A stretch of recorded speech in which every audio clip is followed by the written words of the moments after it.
Welcome today in the Word Readers. We're so glad you're here, and we are excited to introduce this month's study on the Old Testament book of Genesis.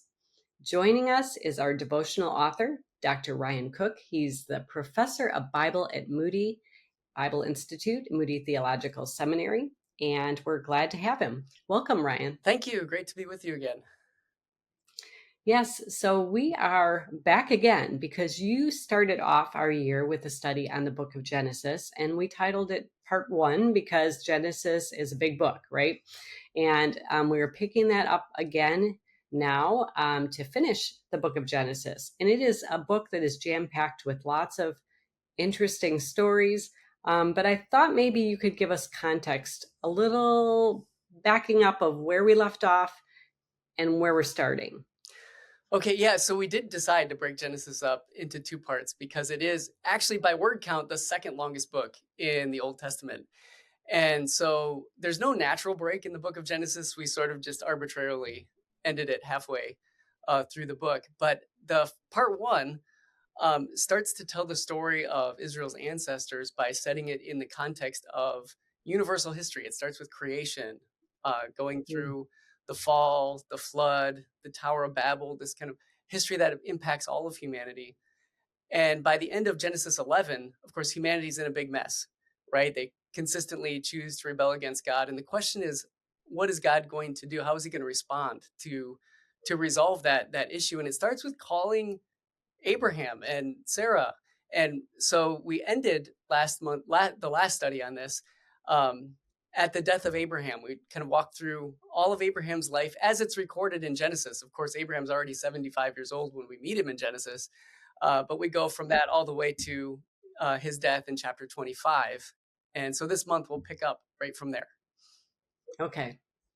All right, so we're starting fresh, kind of. And readers, if you are curious and you say, I missed January's study on part 1, we do have it available, and we can post a link to our website into the PDF of that study here for you. I'm happy to do that, so you can catch up. But if not, just kind of plunge in and go along with us.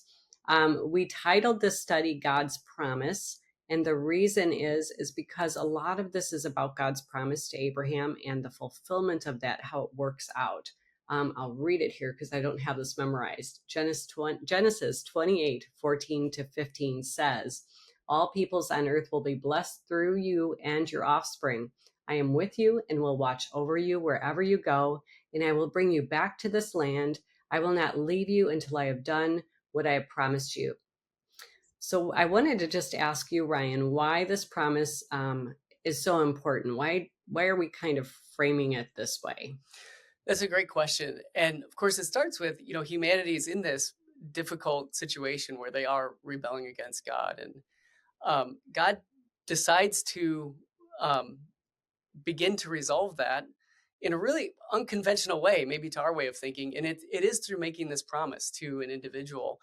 And the promise is that ultimately, Abraham and his family would become a nation, and that through that nation, they would be a blessing to all the families of the earth. And that promise gets passed on to Jacob and to Isaac and Jacob and to the ancestors following them. But just to back up even a little bit more, the fact that God makes a promise, I think, is really significant in the book of Genesis. In fact, that's one of the main dynamics in the book of Genesis is God makes promises to the patriarchs. And if you think about just what that means, like the fact that we have a God that makes promises, that itself is pretty significant. It's very different living in a world where God makes promises than in a world where God doesn't make promises or where there is no God to make promises. And if you think about like what a promise is, it's not a statement of reality. It's not a prediction like a math problem, right? This is the answer. This is what's gonna happen in the future. It's really a personal commitment. And one of the dynamics of promises is that they are of necessity personal and relational. And I think that tells us a lot about the kind of relationship God wants to have with his people, is that personal relationship with them. And a promise makes that dynamic possible. That's really interesting. And a promise kind of depends on who's making the promise, right? Because we can promise things and we fail fail to keep our promises or follow through on our promises. But knowing the character of God, it gives this assurance, right, about this promise. Right, that's really the main thing, is a promise is Mm. only as good as the person who makes it, right? It's dependent on the the, what's the word I'm looking for? The Mhm. authenticity of the promise, the capability, the competency of the person to be able to deliver on the promise, True. and of course, their faithfulness to do it. And it's kind of like a promise is almost like folding the future into the present, where it's like, we all act based on what we think the future is gonna hold for Mhm. us. And so what God is inviting Abraham and Jacob and Isaac to do is to believe that his promises are true, to live as if his promises are true, even though they don't see that yet in their life, at Right. least not fully. And that's where that dynamic of faith comes in. Faith is, it's not blind faith. What they're saying is we trust in the character and competency of the God who's made these promises to us. I love that. It almost goes to our study that we did in Hebrews with that hall of faith, right? The people Mm, believed the promise, they looked ahead, believing, right. right? Because we don't know the future. God knows the future. But that's this mark of faith, really. Right. We don't know the future, but we can know God. And Right. and so we can trust him for the future Mhm. that he's promised. Yeah.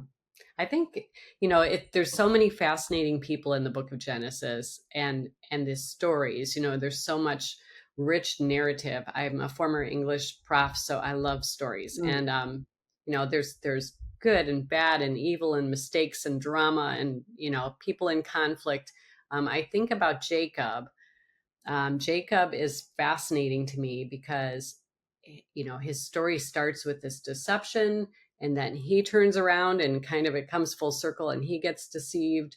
What were a few takeaways that we'll see? Perhaps it's kind of a sneak peek, no spoilers, but takeaways from the life of Jacob. Why is his story intriguing?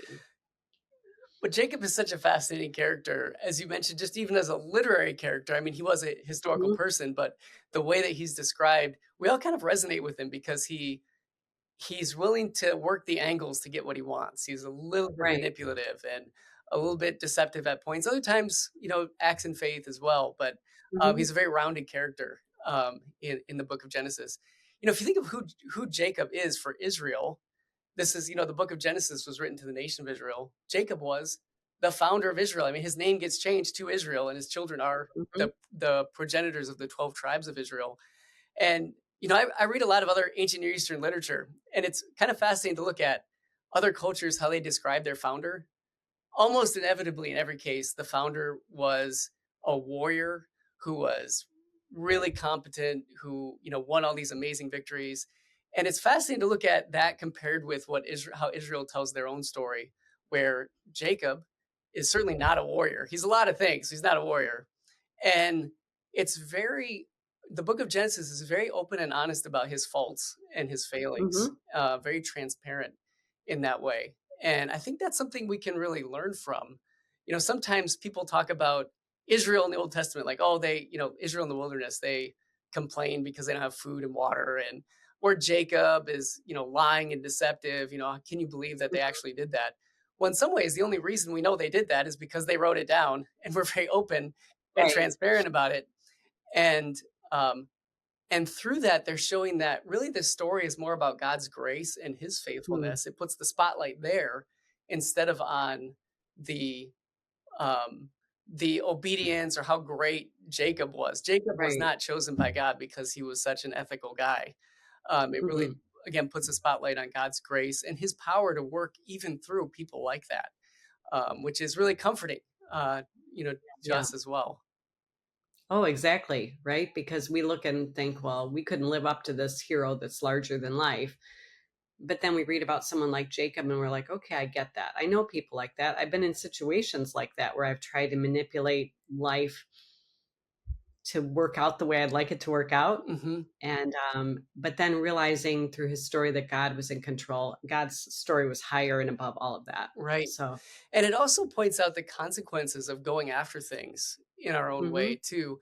One of the really poignant moments for me in Jacob's story is that, he's his mother's favorite, right? Rebecca's favorite son is Jacob, and she wants, of course, what's best for him. And she's the one that actually talks him into pretending he's Esau, putting Esau's, Hmm. clothing on and putting the fake goat hair on his arms and on his neck to deceive his father into stealing the blessing. That's all her idea, and she's behind all of that because, of course, like I said, she wants what's best for him.